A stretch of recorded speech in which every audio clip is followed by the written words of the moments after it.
Hi, my name is Ashraf Ismail, Game Director of Assassin's Creed 4 Black Flag, and I'm very proud to be showing off the Caribbean open world. Here, we're going to start with Edward after completing a few missions. He's met up with the assassins, but he's not yet bought into the creed, so he still has this selfish need for fame and fortune. Edward is one of the most unique characters we've created for the Assassin's Creed universe. He is a man who is still trying to figure out who he is in life and what he wants to get out of it. At this point in the story, he still wants that fame, so one way to get it is to complete these assassination contracts. This is a way to make money and to gain a bit of notoriety. So here we go. We have 2 targets to take out, 2 Templar brothers. So we're going to accept the contract, and the world map is going to show us where this contract takes place. So we see here that the contract is actually very close to us. It starts in the village we're in, but as we zoom out, we want to show you the world that we have.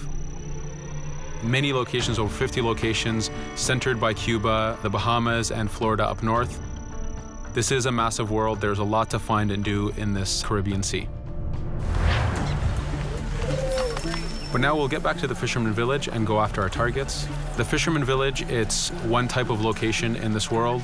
It's really here as a convenience to the player. This is where you can start missions, where you can shop to upgrade Edward and the Jackdaw itself. It's really about the mood and the ambiance of the Caribbean Sea. In the distance, we have a tavern that we're approaching. Taverns are places where you can hire crew, play mini games, drink if you wish. But for now, we're going to focus on the targets and take them out.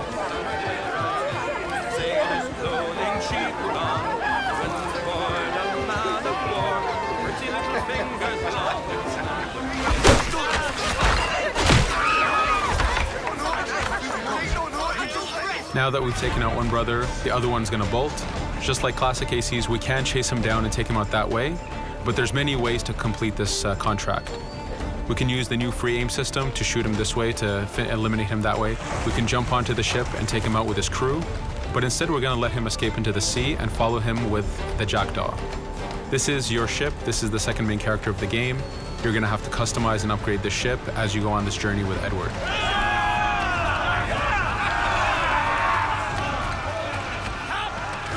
We've seamlessly gone from a ground chase right into a naval chase. We could destroy the ship and complete the contract that way, but instead, using the spyglass, we can see that he's carrying a lot of rum. Rum is important in the economy system. It's one way of making a lot of money if you sell it properly. So instead of destroying the ship, we're going to plunder that ship. Fire! Here you can see the upgrades that we've made into the naval combat. Using the front cannons, you can shoot chain shots to slow down the ship. Using the new round shot mechanic of trajectory aiming, you can aim for the hull and do a lot of damage this way. This specific enemy is what we call a frigate. Frigates are the type of ships that you need to destroy as fast as you can, because the longer the fight lasts, the more damage they're capable of doing. We have other enemy types like the Charger or the Man of War. The Man of War is a massive ship capable of carrying over 100 cannons. These are ships that you really need to upgrade to be able to face. But now that this frigate has been demasted, we can start the boarding. Boarding, it's very important. You are a pirate. This is how you gain cargo. This is how you take on ships. So here we can start the boarding from any orientation or angle we wish. The distance even matters. If you get too close, the 2 crews will just jump right into each other. If you start a bit further, you can jump in the water and go in for a sneak stealth attack. We have 2 objectives to accomplish for this boarding. We can take out the captain, and we need to take out some of his crew. So using the swivel gun, we will efficiently take out a lot of the crew. And now we'll go for the captain using Edward's navigation abilities. Here, again, using the new free aim system, we have a dangerous enemy on the other side taking out our crew. We can easily take him out with a headshot. So what we see here is that 2 ships have come together to create this 3D environment where, using your assassin abilities to navigate, to be stealthy, you can take the advantage and get the kill by surprise. Now that we've taken out the captain, we still need to take out a few of the crew members to complete this boarding. Now that we've plundered the ship, we're going to gain that rum that we saw earlier, but we're also going to gain ammo and crew members and some gold. With every boarding, there's 3 options that you can do with that ship. You can gain crew members, you can send the ship to your fleet if you wish, or you can salvage a ship to repair the Jackdaw if you took too much damage in the fight. In this case, since we did well, we're going to send the ship to our fleet. Now that we're back in the Caribbean Sea, we needed to make sure that every minute something is being advertised to the player, something new for the player to do. In this case, we have this uncharted location. These are what we call playas. We have over 75 of these in the Caribbean world. Every playa has something very important for the player to find, something that will help in upgrading Edward or the Jackdaw. So it's in your advantage to explore these locations.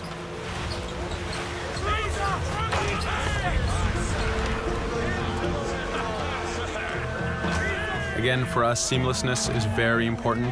We needed to be able to explore this Caribbean world without having too much interruption in the action. So being able to just let go of the wheel anywhere we want, jump into the water, and swim over to that location.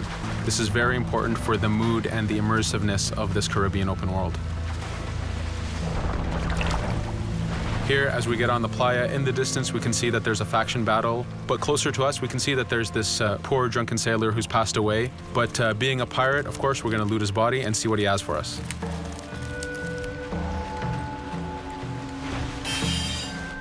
So we found a treasure map. This treasure map is asking us to go to an island called Misteriosa. Every time you find one of these, you know that you're going to find a treasure that is linked to the progression of the Jackdaw or Edward, so they are very valuable. Here we're going to take a look at that faction battle. We have a British ship facing off against a Spanish ship. We could jump in and take advantage of this opportunity, allowing each ship to weaken the other and for us to plunder both. But now we're going to make our way back to the Jackdaw. Again, this is the second main character of the game. There's a lot of customization and a lot of upgrading to do on the Jackdaw. You can upgrade all the weapons to fit the playstyle you wish. Now, as we get onto the Jackdaw, we can see that the crew is cheering for us. Edward has a really close relationship with his first mate, Adewale, standing right there, and with his crew. And this is something that you'll see later in the demo, that we can lose and gain crew members. Again, using the spyglass, we can really see the contents of a ship, but you can also assess the danger and threat level of these ships. But for now, we're going to continue to Misteriosa to find that treasure. Here we've crossed into a harpooning zone. The harpooning system is connected to the hunting system, which is used for upgrading Edward himself. So you can upgrade the number of weapons he carries, the ammo that you can carry, and even his health. But for now, we've moved past that zone and we've got into a storm. Storms are very dangerous. If you're not careful, if you don't know how to navigate a storm, you will take damage to your ship and you will lose crew members. In the distance, we can see a water spout. This is a tornado in the ocean. These are very dangerous. They can suck you in, and when they do, they tear the ship apart and take out your crew. Here we can see its effect on a ship. This poor ship got sucked in and got destroyed. Storms are very dangerous, but we wanted the player to take advantage of this. When you've mastered a storm, when you know how these systems work, you can pull enemies into a storm and let the storm do damage for you. So there is a strategic element to using a storm in the world.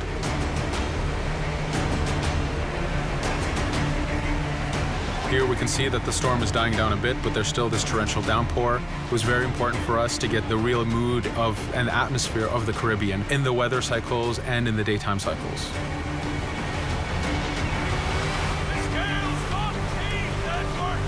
But here, since we've survived the storm, did pretty well, let's order our crew to sing. Sea shanties are a part of this game. It's a collectible that you can find in the world. So the more you find, the bigger playlist you have for your crew. But for now, we've made it to Misteriosa. So again, we're going to seamlessly get off our ship and explore this location. Misteriosa is a Mayan ruin. Mayan ruins are heavy with stealth and navigation capacities. There's a lot of treasures and hidden discoveries to be found in these locations.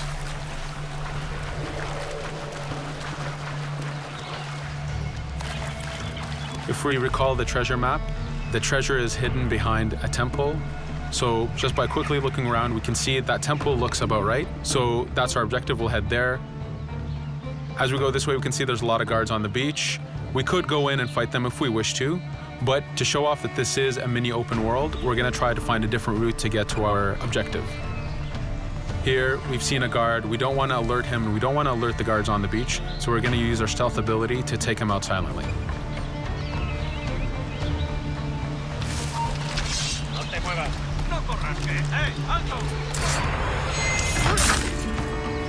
With AC3, we were able to push the navigation in the frontier, which means using natural environments like trees and rocks and so on.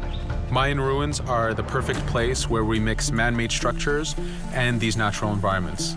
So you really get to feel how far the navigation abilities of the assassin have come since the original game.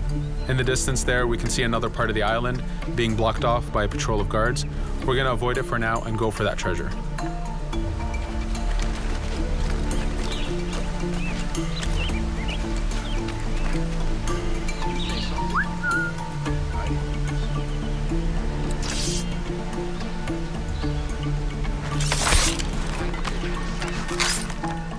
It's important for us to be able to give the players new tools, specifically for stealth. In this case, we have the blowpipe.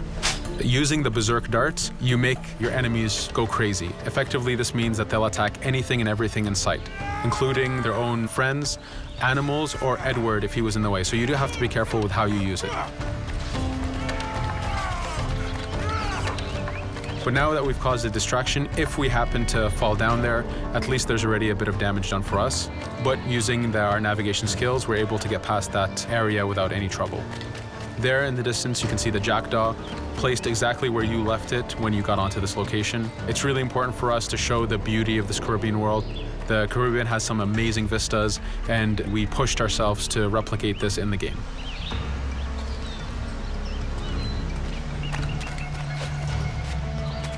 As we continue forward, we can see in the distance there's a couple prisoners that are taken hostage.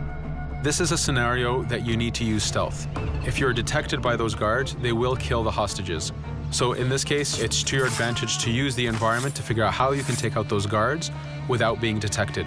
In this case, it's 2 guards, so it's not too hard.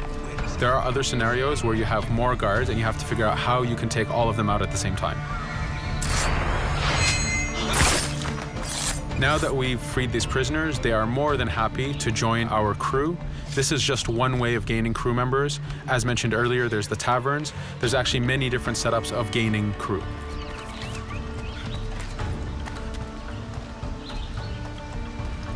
Here, we're going to go back to the treasure map. We can see that the treasure is actually behind the temple near a fountain. So if we just look around, we can see that it's around here.